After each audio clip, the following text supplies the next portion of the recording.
அனைவருக்கும் வணக்கம். Welcome to SMV academic channel. நேற்று பார்த்தீங்கன்னா கிராமர் போட்டேன், சைக்காலஜி பார்த்தோம். இன்றைக்கி சோசியல் இம்பார்ட்டன்ட் அப்ஜெக்டிவ்ஸ் பார்ப்போம். இதில் பார்த்திங்கன்னா கிராம சமூகம் வாழ்க்கை முறையும், அதாவது ஆங்கிலேயர் ஆட்சியின் போது பார்த்திங்கன்னா கிராமத்தில் எப்படியெல்லாம் மாறுபட்ட வாழ்க்கை இருந்தது. என்ன காரணம்? டேக்ஸ் போட்டதுனால. ஆங்கிலேயர்கள் வரி விதிச்சறதுனால தான் ரொம்ப மாற்றங்கள் ஏற்பட்டது. மக்கள் புரட்சி ஏற்பட காரணமே அதுதான். ஆங்கிலேய ஆட்சியின் போது இந்திய கிராமங்களில் சமூக வாழ்க்கை முறை பெரும் மாறுதலுக்குள்ளானது. அம்மாறுதலுக்கு ஆங்கிலேயரின் நிலவரி விதிப்பு, அமைதியாக இருந்தவாறு நிலவரி விதிப்பு முறையே பிரதான காரணமாகும்.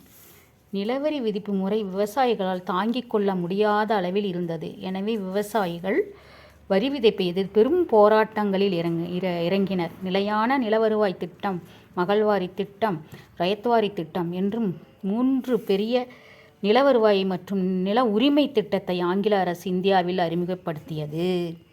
நமது நாட்டுக்கே அவங்க பார்த்திங்கன்னா நமது மீது மகள்வாரி திட்டம், ரயத்வாரி திட்டம், நிலையான நிலவருவாய் திட்டம் இது எல்லாம் திணிச்சிட்றாங்க. அதனால தான் பெரும் புரட்சி ஏற்பட்டது. அதிலிருந்து நம்ம அப்ஜெக்டிவை பார்க்குறோம். பாருங்கள், சரியான விடையை தேர்ந்தெடு. வினாக்களில் நிலையான நிலவரி திட்டத்தை முதலில் நடைமுறைப்படுத்தியவர் யார்?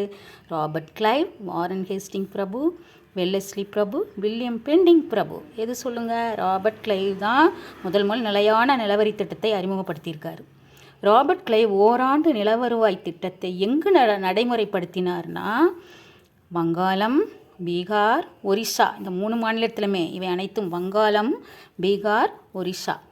நிலவருவாய் திட்டத்தின் வாரன் ஹேஸ்டிங் செய்த கால மாற்றம். அவருக்கு பிறகு வாரன் ஹேஸ்டிங் ஓராண்டு திட்டத்தை 5 ஆண்டுகளாக மாற்றிட்டார். திட்டத்தை ஓராண்டிலிருந்து 5 ஆண்டுகளாக மாற்றியது யாருன்னா வாரன் ஹேஸ்டிங்ஸ். அப்புறம் 10 ஆண்டு நிலவருவாய் திட்டத்தை அறிமுகம்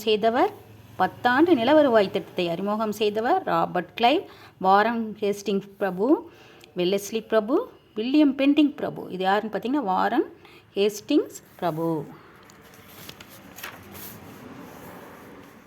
10 ஆண்டு நிலவருவாய் திட்டத்தை ஹாரன் வாலிஸ் பிரபு எந்த ஆண்டு நடைமுறைப்படுத்தினார் அப்படின்னு பார்த்தீங்கன்னா 1793. ஆங்கில இந்தியாவின் எவ்வளவு நிலப்பரப்பில் நிலையான நிலவருவாய் திட்டம் நடைமுறைப்படுத்தப்பட்டது? ஆங்கில இந்தியாவின் எவ்வளவு நிலப்பரப்பில் நிலையான நிலவருவாய் திட்டம் நடைமுறைப்படுத்தப்பட்டது? 19%. 10 ஆண்டு நிலவருவாய் திட்டம் எங்கெங்கு செயல்படுத்தப்பட்டது? 10 ஆண்டு நிலவருவாய் திட்டம் எங்கெங்கு நடைமுறைப்படுத்தப்பட்டது?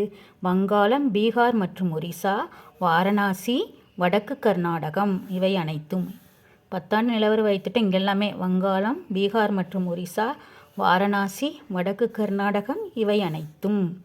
நிலையான நிலவரி திட்டத்தின் இல்லாத அம்சம் என்ன? ஜமீன்தார்கள் வணிக குழுவிற்கு செலுத்தி வந்த வரி அடிக்கடி மாற்றியமைக்கப்பட்டது. நிலையான நிலவரி திட்டத்தில் இல்லாதது எதுன்னு பார்த்தீங்கன்னா ஜமீன்தார்கள் வணிக குழுவிற்கு செலுத்தி வந்த வரி அடிக்கடி மாற்றியமைக்கப்பட்டது. தாமஸ் மன்ரோ மற்றும் கேப்டன் ரீட் என்பவர்களால் அறிமுகப்படுத்தப்பட்ட நிலவருவாய் திட்ட முறை எதுன்னு பார்த்தீங்கன்னா ரயத்வாரி முறையை யார்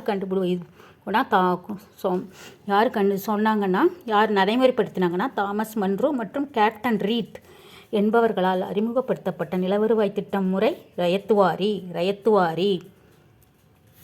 எந்த மாகாணங்களில் ரயத்வாரி முறை நடைமுறைப்படுத்தப்பட்டது? மதராஸ் மற்றும் பம்பாய், அசாம் பகுதிகள், கூர்க். இவை அனைத்துமே. ரயத்வாரி முறை எங்கெங்கன்னா மதராஸ் மற்றும் பம்பாய், அசாம் பகுதிகள், கூர்க். இவை அனைத்தும். ரிமைனிங் அப்ஜெக்டிவ்ஸை நெக்ஸ்ட்டு வீடியோவில் ஷார்ட்டாக போடுறேன். தேங்க்யூ. சப்ஸ்கிரைப் பண்ணுங்கள், ஷேர் பண்ணுங்கள்.